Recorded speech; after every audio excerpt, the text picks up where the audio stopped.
Magandang araw mga kapolitika at welcome back dito sa ating YouTube channel. Usapang Sofronio Vasquez po tayo today at yung kanyang mga ganap base sa ating mga nakalap na impormasyon dito sa mundo ng social media, kasi yung ating inaasahan mga kapolitika at yung ating ipinagdarasal na sana is makauwi rin itong si Sofronio doon sa kanyang makabayan sa Mindanao ay natupad na po.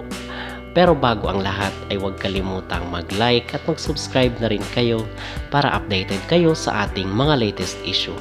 At nung first time na umuwi nga ni Sofronio Vasquez dito sa Pilipinas mula sa Amerika ay hindi siya nakauwi noon nung time na kung saan is nag-concert siya doon sa Cebu. So hindi siya nakauwi dahil sa mga personal reasons nga. But ngayon mga kapolitika, finally ay naka-meet na po ni Sofronio ang kanyang mga kamag-anak at yung kanyang mga kaibigan dito sa Mindanao. Wala lang po tayong pictures or mga litrato, but finally is nasa Mindanao na po itong si Sofronio. So sekreto or private lang po yung kanyang pag-uwi doon sa kanilang hometown.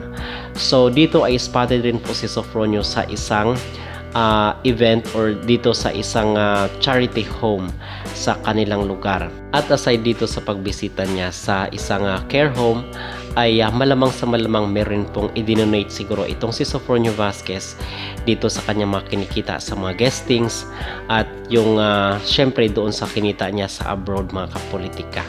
So dahil ito ay charity work naman ni Sofronio Vasquez at umawit rin po siya nitong kanyang piyesa doon sa The Voice USA na A Million Dreams. So hindi lang po natin ma-play dito yung kanta dahil may copyright, but umawit po si Sofronio Vasquez. So marami po ang natuwa at talagang masasabi natin mga kapolitika base dito sa mga litrato, yung image ni Sofronio ay napanatili niyang very humble at very low-key.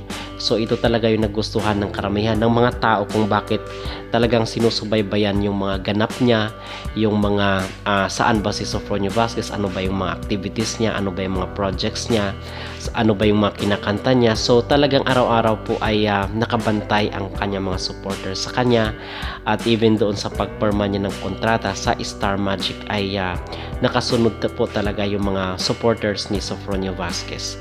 So mga kapolitika, talagang ito dito sa mga image ay nakasuot lang siya. Napakasimple lang po ng sinuot ni Sofronio Vasquez.